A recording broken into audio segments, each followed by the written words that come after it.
Here it is, the single greatest woodworking tool ever invented by mankind, or at least that's what you would have me believe if you read through the comments of my videos. You keep seeing this, the Mafell Track Saw. Everyone, at least most of you, say I have to try this because it's the best. We're gonna put it through the test, put it up against the competition and see, does it really stack up? Is it really as good as you say it is? Let's find out. Let's go. If you'd like to check out any of these tools you see today, including this Mafell, there'll be a link in the description and the pinned comment to help you find them easier. Now let's put it to the test and find out, is it really that great? Now inside the box is very similar to, was it the Makita that just had a plastic insert? I really like the way Milwaukee does it with their pack out, with the foam insert, as well as the Bosch with their foam insert, because it just gives it a more premium feeling. And even the Festool with their foam insert, everything's just really secure. So it's actually extremely surprising to me that this inside, as much as everybody talks about how amazing this saw is, how like next level everything is, that it's just this cheap plastic insert inside the sustainer. I would have expected something Festool, Milwaukee, or even Bosch level, and I was actually disappointed by the Makita too, being that plastic insert. If you're transporting your tools, that's where it'll matter. If you're not, it won't matter at all to you. But I just think at this price point, for this being the premium saw, I thought I would see better insides to this box. Not that it's gonna matter at all to the performance, it's just a personal preference. The very first thing I noticed when I pulled it out of the box was there's no front handle on here. Where's my handle, my forward handle? I don't know if it's gonna make any difference at all when I start using it, but I absolutely noticed that straight out of the box, because every other track saw that I reviewed up until this point has had a front handle. The second thing I noticed was the build quality. Like, you can tell this is a top-notch, extremely well-made saw. We'll see how it performs and stack it up against the competition later, but the fit and feel of this saw is top-notch. You got a really nice shroud or surrounding, and one very cool thing about this is how you access the blade. There's a big silver button right on the side of the handle. Press that in, you'll feel it snap. Then from there, you lift up this red lever with the saw blade on it, and it unlocks this door and gives you full access to the blade. This is far superior to any other track saw as far as changing the blade. It's just so much easier. Some track saws don't even lock in place so you can access the arbor. So you're trying to fight the plunge mechanism plus get the blade off. This is, yes, I love this. This is fantastic. There's a lot of other cool features here that I haven't seen on other track saws that we're fixing to cover, but one thing I need to mention is I did opt for the corded version of this saw for one specific reason. Well, two actually. Number one, price. Because this saw is so expensive, if I went with the cordless version, which I typically opt for, it would have been quite a bit more expensive, about $1,200-ish if I remember right. We'll pop it on the screen. However, this was about $799 bare tool, which is extremely expensive for a track saw, and so for a single saw. And so that's why I went with that, because I'm paying for this out of my pocket. The second reason is, the reason I didn't opt for the cordless version was I don't expect to get into cordless Mafell tools. When I buy a Makita or a Milwaukee or even a Festool, there's other cordless tools in that platform that I might want to try later. And there's a lot of tools to choose from, specifically Milwaukee, Makita, Bosch. I don't mind paying the extra or paying for that cordless version. But in this case, there's just not a lot of cordless Mafell tools, so I didn't really think it was necessary. And they operate the exact same way, minus the motor being corded versus cordless. I actually bought this from Timberwolf Tools. I have zero affiliation with them.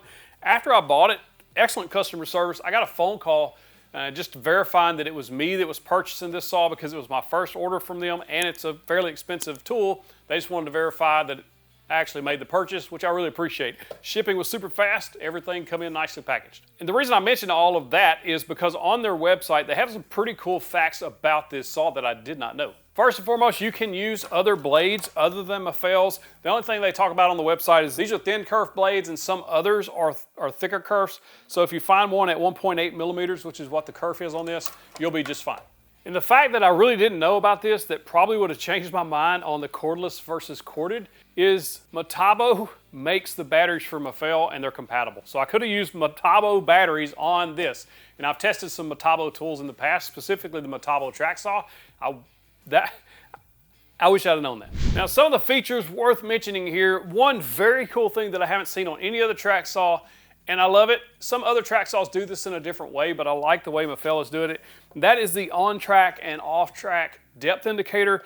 If you flip it to the top where it is now, this means it's on track. So this depth indicator that you see here will be showing on-track depth dimensions.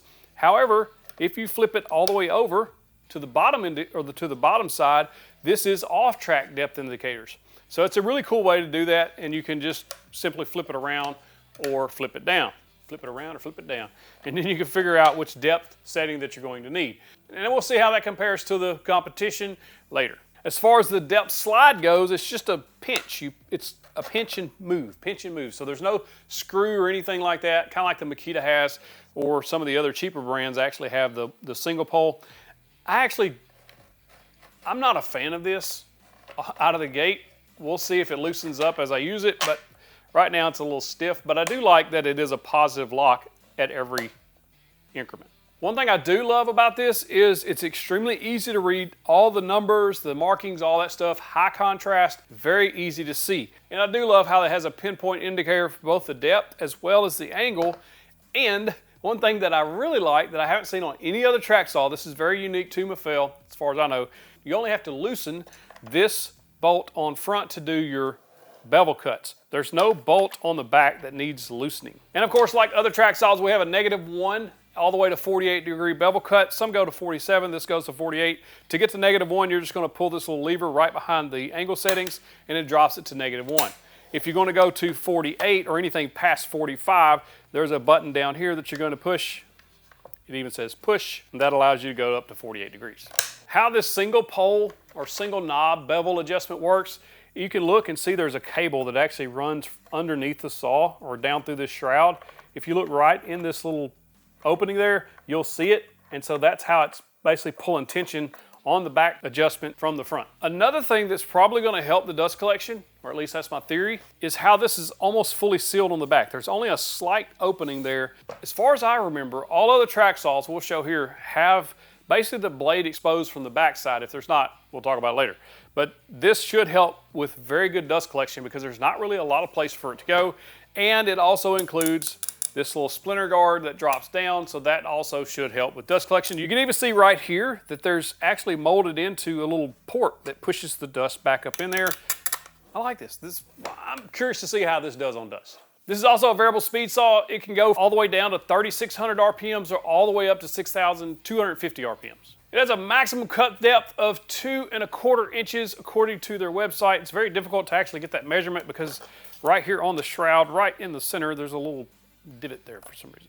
You also get an 1 5/8 cut depth at 45 degrees. This saw also has a scribing feature, and if you don't know what that means, this switch right here, just right of your trigger, flip that over, and what that does is provides a stop so that it only comes down just a little bit. And what that's going to do is scribe the top side of plywood specifically, or other delicate materials, and that'll prevent splintering and things like that on the top side. Because of the way these blades are cutting up from the front, if you don't scribe plywood and things like that, sometimes you'll get some chipping or tear out on the top. But because you can do this little scribe feature, it basically scores. It's called a scoring feature, not scribe. If you score the top of the plywood, that prevents the blade, when you go full depth, from tearing the plywood veneer off on the top side.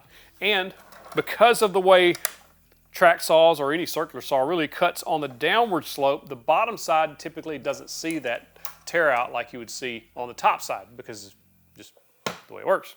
So I'm glad to see that. First power on, let's see what she's got. It's got a blade brake on it, so it's stopping fairly quickly, and it's a soft start.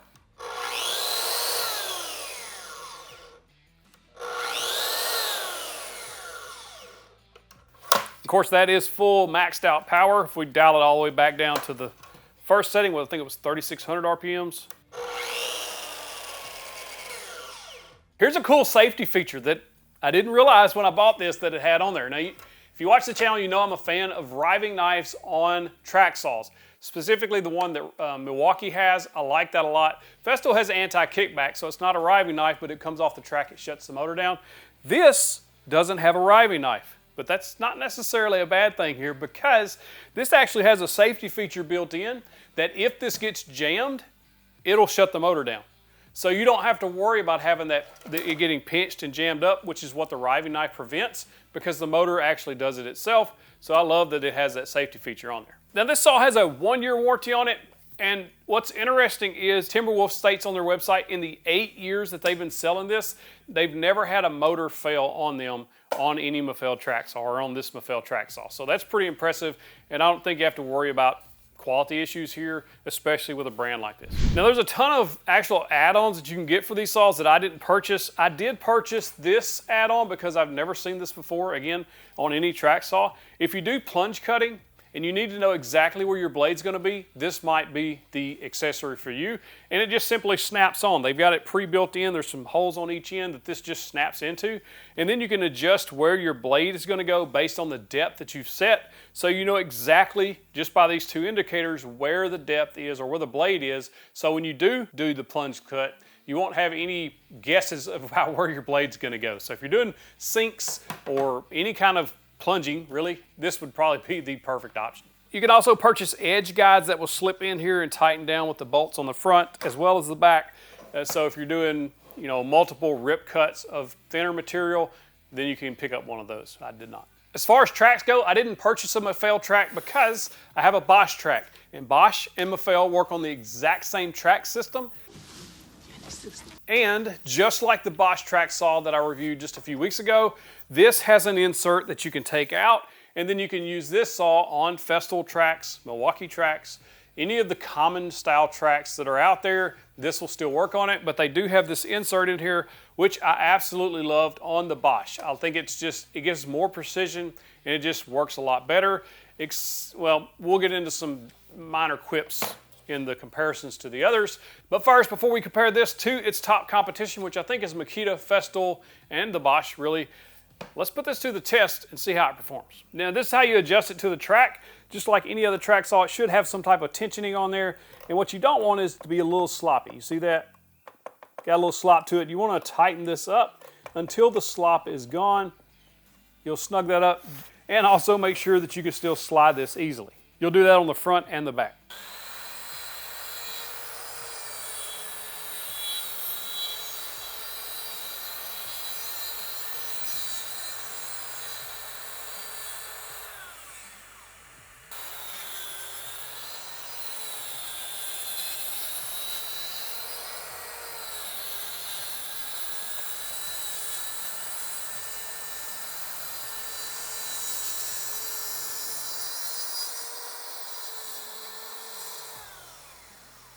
Take a look and see if there's any splintering. Super clean cut all the way through. And I didn't have the depth all the way. You can see it just shaved. So I should have had it like a ½ millimeter more and it would have went all the way through. But I still think we did a really good job here. Very good clean cut. I'll do one more cut just to double check, but you can even see this piece, the offcut piece, it was cut all the way through. It just needed a little more. Absolutely zero tear out. So that's pretty cool. All right, making that second cut, we don't have any of that frame because I actually had the depth set correctly. So that's a good thing. As you can see, that is a super clean cut. You could put a cape on it because it's super clean. So I've actually got some home renovation going on. This is some primed 1x4s. This is all the dust that's laying on them after cutting 2 cuts, or actually 3 with the scribe cut. So very little dust actually fell to the floor, which I think is really nice. Also, you can see really good clean cut on that plywood, no burning or anything like that. This is a nice little blade for cutting sheet goods. So next, I always like to try to cut this big, thick piece of walnut. It's almost 2 inches thick, and it just does a good job as far as telling me how powerful and how clean and accurate of a cut that these track saws get. Woo! That was my fault. It did shut the blade off though. I had a little kickback. What had happened was, I plunged it way too fast and I didn't let the saw do the work. And so when I pushed down, I was going all right, and then I pushed a little too far and it kicked back. But the absolutely awesome thing is it actually shut the motor off. I think it was because of that pinch we talked about earlier, the pinch safety. When it gets pinched or in a bind, it shuts the motor off. So it actually shut the motor off. So I was glad to see that. Another thing I'm missing here is that front handle. I really wish it did have that because I like having that extra control on those other track saws, which we'll get into in a minute. But as far as cutting goes, it cut really well. I was actually trying to run both the saw and the dust extractor off of a power strip, and it kept tripping the internal breaker on the power strip, which has happened multiple times before when I try to do that. I don't know why I continue to try to do it. But when I put it on a different circuit, it worked just fine. Now the actual cut quality is excellent here. You see a little dust coming out at one point because I forgot to turn the dust extractor on after the breaker had tripped, and so the actual dust got clogged up in there. Once I cleared that, everything went back to normal. The dust collection is pretty good on this. I was actually expecting way better, like way better than the Festool, way better than the Milwaukee. It's good. It's really good dust collection. It's just not perfect.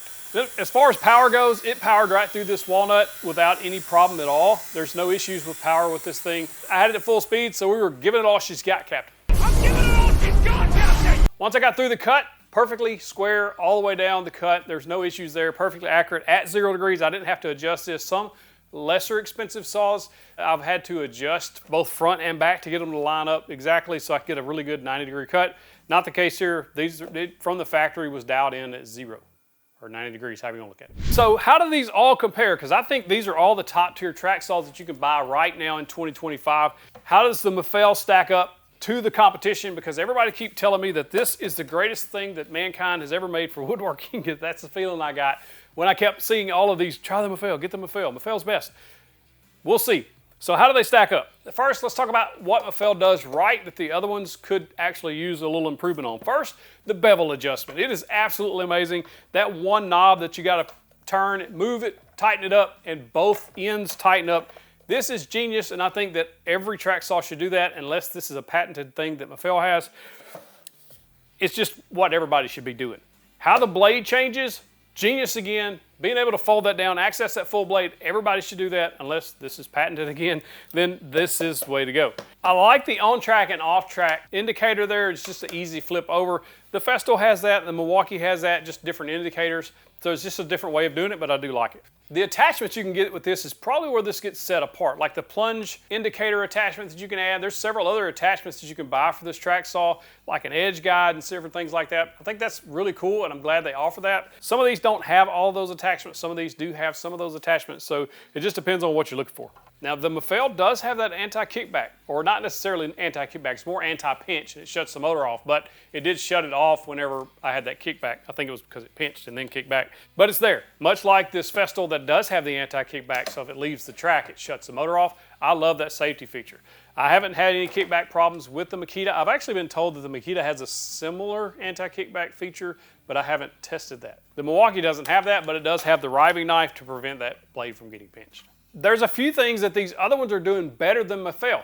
Yeah, I said it, better than Mafell. Everybody said this is the greatest. Is it? It's good. Is it the greatest? And which one would I buy? Well, let's talk about what these other ones do right. First, the depth adjustment on the Festool and the Milwaukee, and even the Makita, who has a twist knob and then you move it and tighten it, are way better than the Mafell. I like the Mafell in theory, but it's sticky. It doesn't glide smoothly. And does that matter in the long run? Maybe, maybe not. It just depends on how much you're adjusting the depth. It does like have a positive stop every time you get to whatever depth setting you go. You can even hear it kind of grind. I think it should be better. I think you could do a better job with that depth setting overall, but that's a minor gripe, I guess.